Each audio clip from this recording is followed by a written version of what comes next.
మేడిపల్లి భర్త హత్య కేసులో సంచలన నిజాలు బయటకు వస్తున్నాయి. భర్తను ఆస్తి కోసమే పక్కా ప్లాన్ చేసి మర్డర్ చేసినట్టు కూడా సంచలన విషయాలు అయితే వెలుగు చూస్తున్నాయి. ఎంతో కష్టపడి భర్త అశోక్ అయితే ఇంటిని కట్టుకోవడం జరిగింది. ఆ ఇంటి విలువ దాదాపు 1.5 కోటిగా కూడా చెప్తున్నారు. అయితే భర్త అశోక్ మొత్తంగా 5 కోట్ల రూపాయల వరకు కూడా ఆస్తి విలువ ఉంటుందంటూ కూడా అంచనా వేయడం జరిగింది. బోడుపల్లి ఈస్ట్ బృందావన్ కాలనీలో కష్టపడి 3 అంతస్తుల బిల్డింగ్ అశోక్ కట్టడం జరిగింది. కింది ఫ్లోర్ లో ప్లే స్కూల్, పైన ఇల్లు. ఈ ఇంటి ఖరీదే 1.5 కోటి వరకు ఉంటుందనే అంచనా కూడా వేస్తూ ఉన్నారు. కర్ణాటకలో అశోక్ కి వ్యవసాయ భూమి అలాగే స్థలం కూడా ఉంది. వాటన్నిటిని కొట్టేయాలని పూర్ణిమ ప్లాన్ చేసినట్టు మనకు సమాచారం అందుతుంది. అందుకే గుండెపోటుగా చిత్రీకరించే ప్రయత్నం చేసింది. గుండెపోటుతో భర్త చనిపోతే ఆస్తి మొత్తం తన పేరు మీదకు మార్చుకోవచ్చనే పన్నాగం పన్నింది భార్య. అశోక్ ఒంటిపై గాయాలతో పూర్ణిమ దొరికిపోయిన పరిస్థితి. దీనికి సంబంధించి పూర్తి వివరాలు అందించేందుకు మా ప్రతినిధి సుజాత ఫోన్ లైన్ లో సిద్ధంగా ఉన్నారు. సుజాతను అడిగి మరిన్ని వివరాలు తెలుసుకుందాం. చెప్పండి సుజాత, పూర్ణిమ తన భర్త ఆస్తి కాజేయాలని పక్కా ప్లాన్ ప్రకారమే కూడా ప్లాన్ చేసి ఆమె మర్డర్ చేసిన పరిస్థితి. అయితే భర్త ఆస్తి ఆటోమేటిక్ గా భార్యకి చెందుతుంది. కానీ ఏ ఆలోచనతోటి ఆమె భర్త ఆస్తిని కాజేయాలనుకుంది, ఎందుకు ఆ విధంగా ప్లాన్ చేసి హత్య చేయడం జరిగింది? పూర్ణిమే ప్లాన్ చేసి పక్కా ప్లాన్ ప్రకారమే భర్తను మర్డర్ చేసినట్టు కూడా మనకు సమాచారం అందుంది. ఆ డీటెయిల్స్ ఏంటి? ప్రసూన గత 15 రోజుల క్రితం బోడుపల్లి మున్సిపల్ కార్పొరేషన్లోని బృందావన కాలనీలో పూర్ణిమ తన భర్త హార్ట్ అటాక్తో చనిపోయాడు అని చెప్పేసి చిత్రీకరించే ప్రయత్నం చేసింది. 11 రోజుల పాటు ఎవరికి కూడా ఈ విషయం తెలియదు. పోస్ట్ మార్టం రిపోర్ట్ వచ్చిన అనంతరం తన భర్త ఆ గుండెపోటుతో చనిపోలేదు, చంపేశారు అని చెప్పేసి పోలీసులకు అందినటువంటి సమాచారం ప్రకారం ఇన్వెస్టిగేషన్ చేస్తే తాను పూర్ణిమ మహేష్ అనే వ్యక్తితో గత 6 నెలల నుంచి రిలేషన్ ఉండడం, దాంతో పాటు భర్తకి తెలియడము, వీళ్ళిద్దరి మధ్య గొడవలు జరగడం, ఇది ప్రధాన కారణంగా మొదటి నుంచి చెప్పుకొస్తున్నారు. కానీ నిన్న అక్కడ స్పాట్కి వెళ్ళినప్పుడు ఆ ఇంటిని చూస్తే అశోక్ ఎంతో ఇష్టంగా అశోక్ ఇంటిని 3 ఫ్లోర్ల నిర్మాణం చేసుకున్నాడు. తను ఒక ల్యాండ్ కొనుక్కొని కష్టపడి ఆ తర్వాత పైసా కూడబెట్టి ఆ ఇంటిని తన పిల్లవాడి కోసము కట్టాను. ఎప్పటికైనా సరే సొంత ఇండ్లు హైదరాబాద్లో ఉండాలి అనేది ఒక తన డ్రీమ్గా చెప్తూ ఉండేవాడు. తన బాబు ఎలాంటి ఇబ్బందులు పడకుండా ఉండడానికి ఆ ఇంటి నిర్మాణం చేశాడు. దాంతోపాటు తన భార్య స్కూల్ నడుపుతాను అని చెప్తే తన కోసం కూడా ఉపయోగపడుతుంది అని చెప్పేసి ఆ విధంగా డిజైన్ చేశాము అని చెప్పేసి చాలామంది వాళ్ళ ఫ్రెండ్స్ కూడా తను చెప్పినట్లు తెలుస్తుంది. అయితే ఎప్పుడైతే ఈ అశోక్ని హతమారిస్తే ఒకవైపు ఇష్టమైనటువంటి ప్రియుడితో కలిసి ఉండొచ్చు, దాంతోపాటు ఆస్తి కూడా దక్కుతుంది అని చెప్పేసి ఈ హత్య చేసినట్లు కొంతవరకు అయితే మాత్రం అందుతున్నటువంటి సమాచారము. ఇక్కడ తనకు ఉన్నటువంటి బృందావన కాలనీలో ఉన్నటువంటి ఇల్లు దాదాపు 1.5 కోటికి పైగానే పలుకుతుంది. దాంతోపాటు వాళ్ళది కర్ణాటకకి సంబంధించినటువంటి ఒక విలేజ్ ఉంటుంది కర్ణాటకలో. అక్కడ తమకి వ్యవసాయ భూములతో పాటు కొన్ని స్థలాలు కూడా ఉన్నట్లయితే చెప్తున్నారు. ఈ మొత్తం కూడా భర్త చనిపోయిన తర్వాత తనకే వస్తుంది, ఆ ప్రియుడితో కలిసి హ్యాపీగా ఉండొచ్చు, ఎక్కడికైనా వెళ్ళిపోవచ్చు, లేదు అని అంటే ఇక్కడే ఉండొచ్చు అని చెప్పేసి ప్లాన్ ప్రకారం ఇదంతా చేసినట్లుగా కూడా అయితే మాత్రం తెలుస్తుంది. ఎందుకనంటే ఎవరైతే మహేష్ పూర్ణిమ ప్రియుడు ఉన్నాడో ముందుగానే పూర్ణిమ తన కొడుకుని కూడా మహేష్కి పరిచయం చేయడం, మహేష్ బర్త్డే వస్తే గిఫ్ట్లు ఇప్పించడం, లేదంటే మహేష్తో మాట్లాడించడం, ఇవన్నీ కూడా తనకి కనెక్ట్ అయ్యేలాగా చేసింది అని అంటే ప్లాన్ ప్రకారమే భర్తని హతమార్చిన తర్వాత కొడుకుని తీసుకొని మహేష్తో వెళ్ళిపోవాలని చెప్పి పక్కా ప్లాన్ ప్రకారమే ఈ ఆస్తులన్నీ వస్తాయని చెప్పేసి తను హతమార్చినట్లుగా కూడా తెలుస్తుంది. ప్రసన్న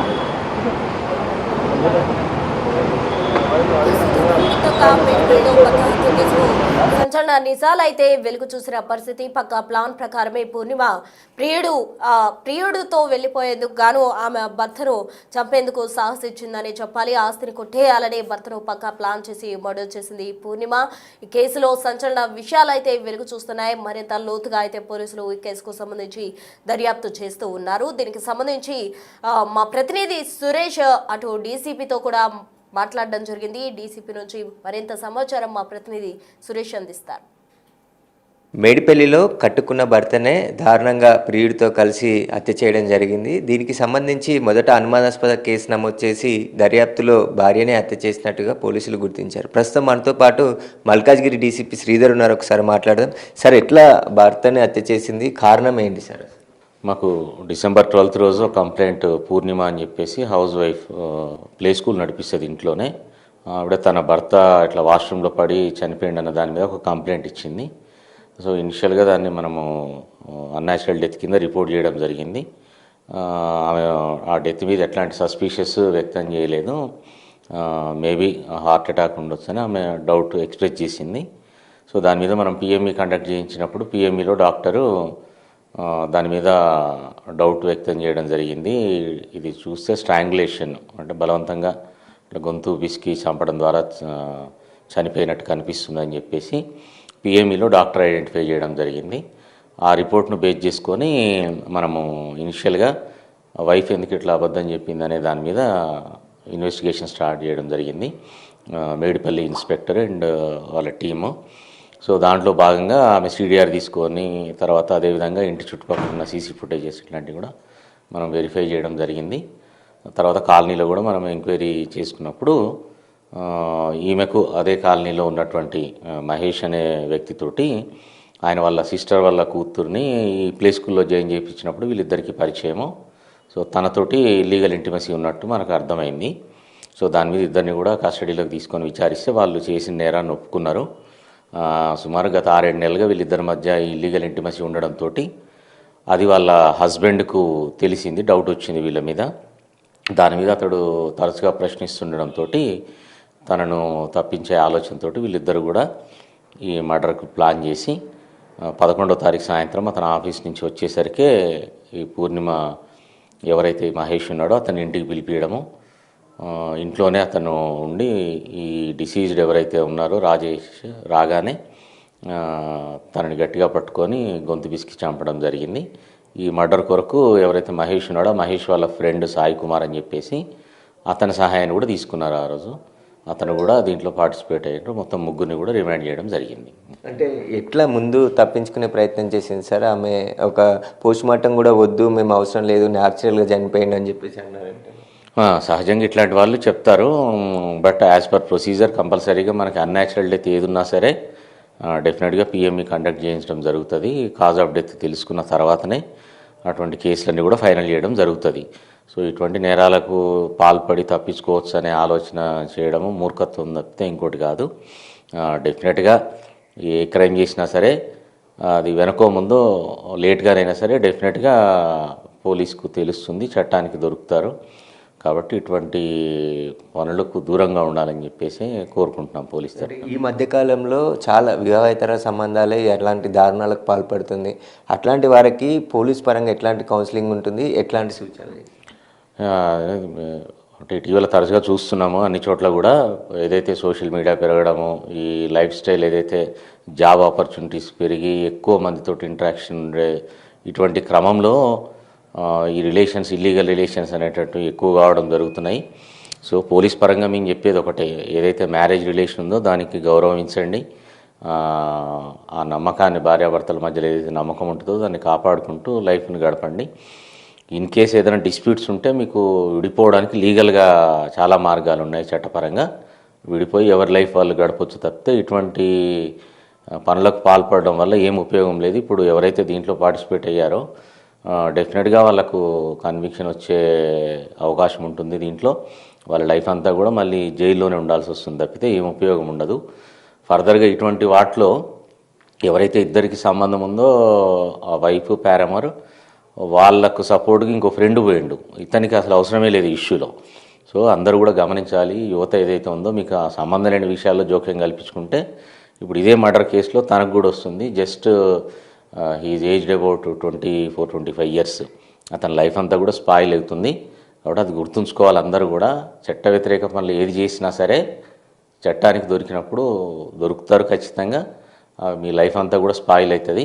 మీకు ఏదైనా సమస్యలు ఉంటే దాన్ని చట్ట పరిధిలో ఏ రకమైన సొల్యూషన్ దానికి వెతుక్కోగలుగుతారో దాన్ని చూడండి తప్పితే ఇటువంటి పనులకు పాల్పడొద్దని చెప్పేసి విజ్ఞప్తి చేస్తాను. సార్ ఇప్పుడు బాబు ఉన్నటువంటి 12 ఇయర్స్ ఎవరి దగ్గర ఉన్నాడు? వాళ్ళ కుటుంబ సభ్యులకు అప్పచెప్పారు ఎట్లా? ఇప్పుడు ప్రస్తుతానికైతే వాళ్ళ రిసీజ్డ్ వాళ్ళ రిలేటివ్ ఫ్యామిలీ మెంబర్స్ ఉన్నారు, వాళ్ళకే అప్పగించాము. ఇది ఫర్దర్గా అది వాళ్ళ ఫ్యామిలీ మ్యాటరు, దాన్ని వాళ్ళ పెద్ద మనుషులు ఎట్లా కూర్చొని చేసుకుంటారు వాళ్ళ పరంగా దాన్ని మేము సపోర్ట్ చేస్తాము. లీగల్గా మా పరిధిలో ఉన్నంత వరకు కేసుకు సంబంధించిన ఇష్యూనే మాది. అబ్బాయి బాధ్యత అనేటటువంటిది వాళ్ళ బంధువులు చూసుకుంటారు. సార్ ఇది ఫస్ట్ అటెంప్, అంతకుముందు కూడా ప్రయత్నించిరా సార్ మహేష్ని అశోక్ని ఎట్లా అయినా చంపాలని చెప్పేసి? ఇప్పుడు ఇనిషియల్గా మా ఇన్వెస్టిగేషన్లో అయితే అంతకుముందు ప్రయత్నాల గురించి ఏం తెలియలేదు. మళ్ళీ పోలీస్ కస్టడీకి తీసుకున్నప్పుడు వాళ్ళని విచారిస్తే ఫర్దర్గా ఏమైనా తెలిస్తే చెప్పలేము. యాజ్ ఆఫ్ నో మాత్రం ఇదే ఫస్ట్ అటెంప్ట్. అయితే తన వివాహేతర సంబంధానికి అడ్డొస్తున్నాడని చెప్పేసి ఎలాగైనా భర్తను అడ్డు తొలగించుకోవాలని చెప్పేసి ప్రియుడు మహేష్తో పాటు అతని స్నేహితుడు మరొకరి సహాయం తీసుకొని అశోక్ని దారుణంగా చున్నీలతో హత్య చేసి ఆ తర్వాత న్యాచురల్ డెత్గా క్రియేట్ చేశారని చెప్పేసి కూడా పోలీస్ దర్యాప్తులో గుర్తించారు. ప్రస్తుతం ముగ్గురిని కూడా అరెస్ట్ చేసి రిమాండ్కి తరలించామని చెప్పేసి కూడా మల్కాజ్గిరి డీసీపీ చెప్తున్నారు. కెమెరామెన్ శ్రీకాంత్తో Suresh, Big TV, Hyderabad. So మొత్తంగా మేడిపల్లి భర్త హత్యకు సంబంధించిన జనరేటెడ్ వీడియో కూడా మనం బిగ్ టీవీ స్క్రీన్ పై గమనించవచ్చు. ప్రియుడు మహేష్ అలాగే సాయి కుమార్ అనే వ్యక్తి సహకారంతో ఆమె భర్తను పక్కా ప్లాన్ ప్రకారం ప్లాన్ చేసి చంపేయడం జరిగింది. మర్డర్ చేసిన అనంతరం ఆస్తి తన పేరు మీదకి మార్చుకోవచ్చు, దాన్ని గుండెపోటుగా చిత్రీకరిద్దాము అనే ప్లాన్ తోటి ఈ విధంగా పూర్ణిమ ప్లాన్ చేసినట్టు కూడా మనకు సమాచారం ఉంటుంది. దీనికి సంబంధించి పోలీసులు అయితే లోతైన దర్యాప్తు చేస్తున్నారు. భర్త ఆస్తి కోసమే అతన్ని చంపాలంటూ కూడా పూర్ణిమ ప్లాన్ చేసినట్టు పోలీసులు అంచనా వేసిన పరిస్థితి. దానికి సంబంధించిన ఆధారాలను కూడా పోలీసులు ప్రజెంట్ విచారణ ద్వారా కొనసాగుతోంది. విచారణలో మరిన్ని లోతైన నిజాలు కూడా వెలుగులోకి వచ్చే అవకాశం అయితే కనిపిస్తుంది. భర్త ఆస్తిని కనుక మనం గమనించినట్లయితే భర్త అశోక్ దాదాపు 5 కోట్ల రూపాయల వరకు కూడా ఆస్తి ఉంది. బోడుపల్లి ఈస్ట్ బృందావన్ కాలనీలో కష్టపడి 3 అంతస్తుల బిల్డింగ్ కట్టాడు అశోక్. కింది ఫ్లోర్లో ప్లే స్కూల్ అలాగే పైన ఇల్లు. ఈ ఇంటి ఖరీదే 1.5 కోటి వరకు ఉంటుందని కూడా అంచనా వేస్తూ ఉన్నారు. కర్ణాటకలో అశోక్కు వ్యవసాయ భూమి అలాగే స్థలం కూడా ఉన్నాయి.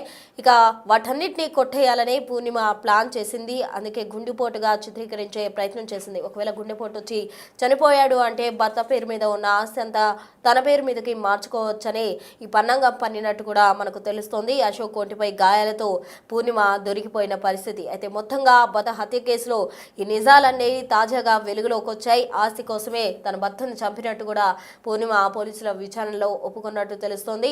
మొత్తంగా కూడా పూర్ణిమకి సహకరించిన సాయి కుమార్ అలాగే ప్రియుడు మహేష్ కి సంబంధించి కూడా పోలీసులు కేసు నమోదు చేయడం జరిగింది. మరి వీరిపై ఎటువంటి యాక్షన్ ఉండబోతుంది, దానికి సంబంధించిన లోతైన దర్యాప్తు మున్ముందు ఎలా ఉండబోతుంది అనేది చూడాలి. మొత్తంగా ఈ భర్త హత్య కేసు అనేది మేడిపల్లిలో సంచలనం క్రియేట్ చేసిందనే చెప్పాలి. ఎందుకంటే ఇటీవల కాలంలో మనం చూస్తున్నాం భర్త భార్యను చంపేయడం, భార్య భర్తను చంపడం, అలాగే ఆస్తుల కోసం కన్న తండ్రిని చంపడం, కన్న తల్లిని చంపడం, పిల్లల్ని చంపడం, ఈ విధంగా ఎన్నో హత్యలు మనం చూస్తూ ఉన్నాం. ఇటీవల కాలంలో చాలా హత్యలు కూడా ఆస్తి కోసం వెలుగు చూస్తూ ఉన్నాయి. అయితే వీటన్నిటినీ కూడా పోలీసులు కేసులు ఫైల్ చేసి విచారిస్తూ ఉన్నారు. అయితే తాజాగా ఏదైతే మేడిపల్లిలో జరిగిందో ఈ హత్య కనుక గమనించినట్లయితే కేవలం భర్త ఆస్తి తన పేరు మీద వస్తుందనే పన్నాగం పన్ని భార్య పూర్ణిమ అయితే ప్లాన్ చేసి ప్రియుడు అలాగే వేరే వ్యక్తి సహకారంతో భర్తను హత్య చేయడం జరిగింది. ఈ ఘటన మేడిపల్లిలో తీవ్ర దుమారాన్ని రేపుతుందనే చెప్పాలి. భర్త